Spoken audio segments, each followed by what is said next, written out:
Good morning guys. Nakapagtrabaho naman ulit. Kinuha ko ng pinsan ko magtrabaho, kaming dalawa ni Ricky. Dahil para ano rin daw, makabili kami ng panggastos sa bahay. Dito kami nagtrabaho guys. Sa tindahan ng pinsan namin sa Tiying. Dito kami nagbuhos. Tapos kasama namin si Ilil. Nandun sa aming service na Pajero. Yun guys, nagtambay lang siya. Dito kami sa Talisayan, sa harap ng 7-Eleven guys. Ayan o.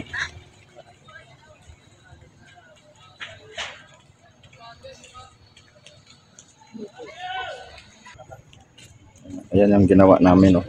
Nag-flooring kami. Nirepair namin yung flooring ni Tiying. Dahil malapit na rin ang piyesta. Para yung bibili dyan hindi mabulahok. Kaya nag-flooring kami rito. Nag-file kami ng 2 patong na hollow block. Sabay flooring. Dito yan sa tindahan. Sa harap ng 7-Eleven po ito. Kahoy pang siding. Ayan si Ricky guys. Naghakot ng simento. Pang kuhan. Tindera ni Ian Cago nga si Kaysilin. Yeah. Kaysilin Alaba. Wow. Shout out day. Kani nga dalaga dahil tindira. Dahil sa sulod.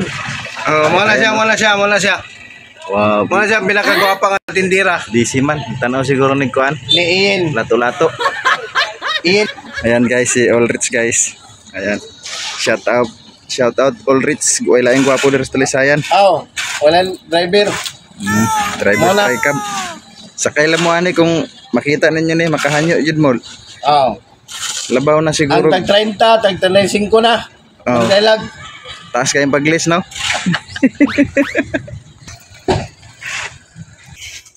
Umikot ako dito sa likod. Hanap ako ng tabla na pang siding. Pawis na pares. Pawis na si Rick. Ayan guys, kagahapon dito kami sa likod ng tindahan ng pinsan namin. Ang ginawa namin itong hagdanan. Ayan. Ayan o. Ayan. Ganda ng pagkagawa namin. Wow. Dalawa kami ni Ricky. Tapos yung harap na yan, dyan yung pintuan.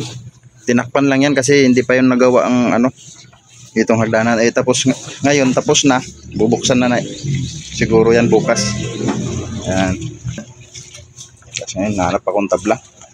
Kita kami matapos mag-flooring.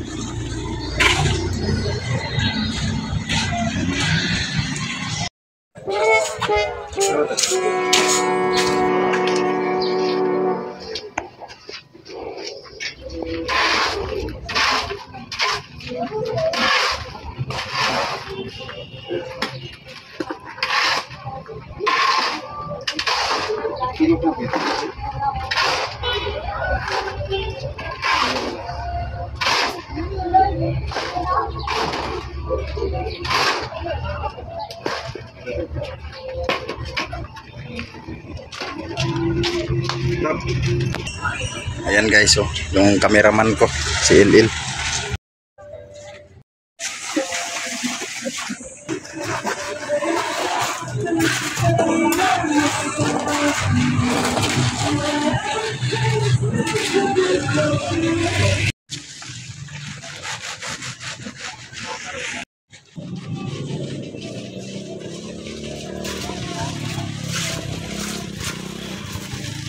Vlog din, vlog. Vlog din, vlog.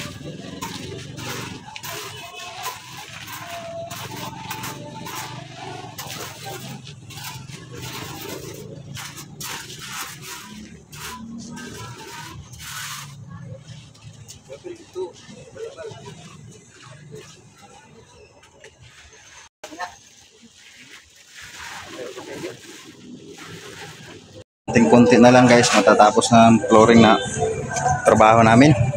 Kasi kasama ko si Ilil. Sabi nung nagpagawa sa Tiying yung pinsan namin, kakain na raw kami. Trial sa loob. Mo na lang guys, gawa tayo ng pintuan.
sa amin.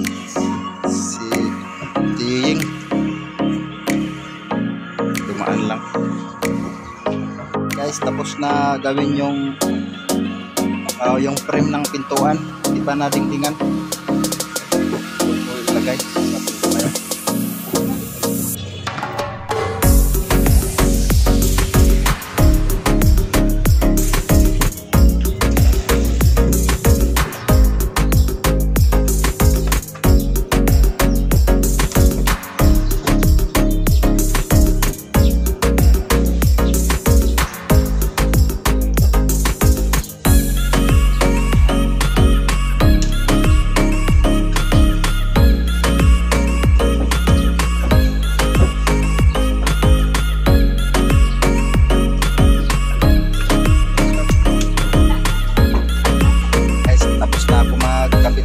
Nadingdingan na rin. Yan guys, so, sampol. Okay. Yan. Yan. Oh, galing. Yan si Tiying. Hello. Siya may-ari dito guys. Pinsan namin. Hindi na lang nakapagtrabaho. Meron tayo pambili sa mga kahit anong gastusin. Lalo na ulam.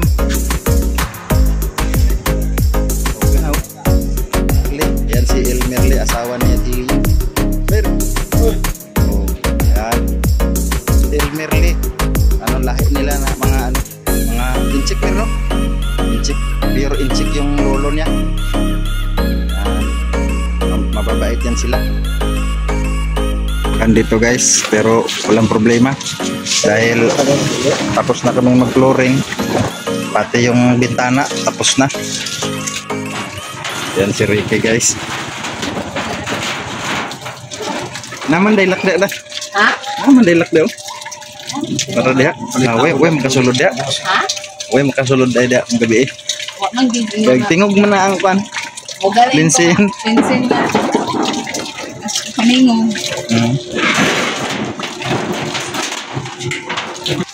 Ayan guys. Tapos na kami. Tapos ito, naikabit ko na yung ginawa kong pinto. Tapos meron na rin padlock. Ayan. Ayan. Okay na guys, okay. Tapos balik sira. Okay na guys, pero ulan lang. Ayan o, ulan. Ulan. Tapos nilagyan namin ng harang guys, baka kasi may sumilong dyan, basa pa yung simento. Magkabiak yan. Sige te, salamat te. Uwi na kami te, thank you. Tapos binigyan kami ng lampara, pang burnout yan. Para walang, kahit bagyo hindi yan mapatay yung ilaw dahil mayroon siyang salamin. Okay. Ayan si Lil, uwi na tayo Il. Ako na yung taglang brigade. Wala na lang ka. Bumili ako ng isda guys, pang ulam namin. Gusto rin ka, 20 ang gramo. 240, 2 piraso. Oo. 240 lahat babayaran? Tanan? Sige. Amay pa lang. Da. Awiri Il. Awin yun. Ito bukos na kay. Pamuhi. Pwede na sa bawon ba kay panghigop kay? Higop sa bawo. Wala. Bangos man. Awiri Il. Awiri kay mahulog na, wala tayo sundan. Ya. Kuha na sa amin guys, buti na lang nga naka-extra doon sa trabaho. Kung wala, nako, walang bigas, walang ulam. Buti na lang yung pinsan ko, mabait. Yung arawan namin ng kapatid ko, tig 1,000 kami. Bali, awa lang siguro niya sa amin yun. Tulong siguro sa amin dahil yun nga, taghirap sa bukid. Kami yung napili niyang magtrabaho doon sa kanya. Mamaya makahigop na si Ilil sa sabaw ng bangus. Yan si Ricky. Yung sahod ni Ricky, isang araw 1,000 kasi tulong na rin yun ng pinsan namin si Tiying Lee. Binili niya ng pagkain baboy. Ayan nasa likod ko yung pagkain baboy niya. Ayun guys, ang lamig doon sa amin ngayon. Lakas ng hangin ngayon May bagyo siguro. Takas ng hangin. Kaya ako sa kasas mo siya. Oh, Ay, mapayaw. ano sa kuy laing kwarta, maura ni guys, yung isda guys, sa bukid, pag isabaw ngayon, kahit magdamag pa yun, kahit bukas, pwede pang kainin yung sabaw, ulamin, para makatipid. Hiwain nyo ng tik, yung liliit-liitan para pati kapitbahay. Oh, okay, salamat. Thank you. Okay na Oo. Okay, salamat. Yan guys, uwi na kami sa bukid namin. Sobrang lamig. Uwi na kami sa bahay. Kami ni Il. Ayan. Bumili ako ng isda para makapin si mama ng sabaw na bangos. Yung manok na adobo na ibinigay ni Ate Ing, nilagay sa plastic. Ayan o. Ano mo yan?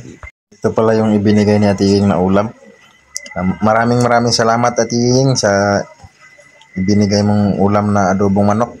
At marami rin salamat sa pagkuha sa amin na kami magtrabaho dyan sa pinapatrabaho mo. Kaming dalawa ni Ricky. Maraming salamat. Pinsan. Kasi yan guys, nagsaing na ako. Marami akong sinaing para bukas hindi na ako magsaing. Yan. Yan. Masilip nga kung luto na. Luto na. Ayan na guys, hinatid na ni Ricky yung sabaw. Oh. Sarap nito, bangus. Yan, Kubid. May ulam ka na sabaw lang mamaya. Nahuli ako ng pag-video. Dumating na agad si Ricky. Ayan. Tapos binigay ko sa kanya yung isang hiwa na manok. Ngayon tayo guys. Yan guys, si Il. Kumakain na. Sabaw, Il. Binili ko yan para makahigop tayo sabaw. Tapos si mama, binigyan na rin ng ng 3 hiwa na bangos kasi 2 lang naman sila at papa. 2 lang sila ang kakain ng pati sabaw. Kaya ito na ayan na yung luto na sabaw. Tapos si Ricky, siyempre, kumuha na rin siya kasi sila naman na pinaluto ko. Ayan guys, kain na tayo.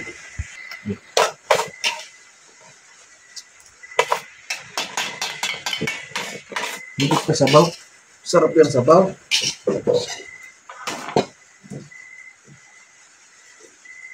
Wow, sarap guys. Sabaw nga talaga. Kubida, wag mo bungguin yung stand ko na sa silid ko na. Mabagsak yan.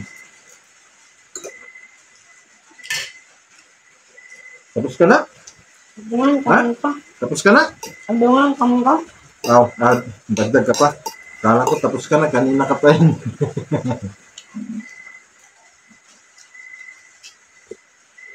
Ayan guys, ang sarap ng sabaw ng bangos. Minsan lang kami makabili ng yung malalaking isda. Katulad ng bangos, yung mga kain tayo guys. Yan si Il. Nagdagdag ng kanin. Ito bangos. Sabihin mo pag naubos mo dagdagan pa natin yan. Tapos po kasabaw para tahigop. Katandi sa katawan mo.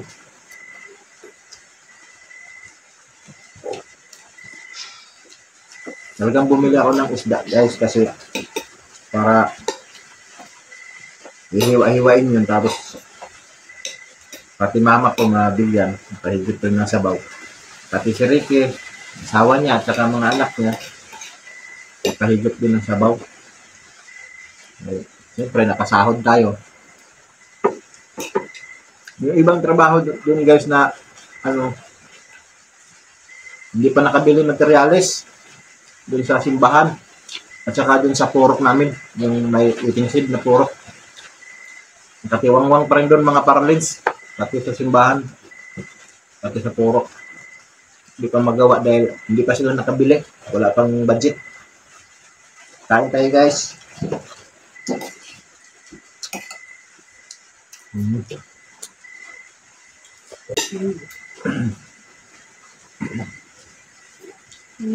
Dito kasi yung ilaw guys. Kaya hindi gamit. Kaya tapat yung ilaw. Hirap ba? Dami. Oh, Pure. lagi.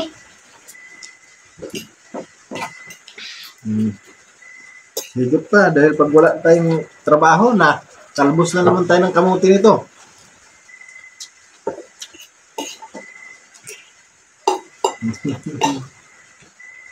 Sige guys, thank you. Maraming salamat.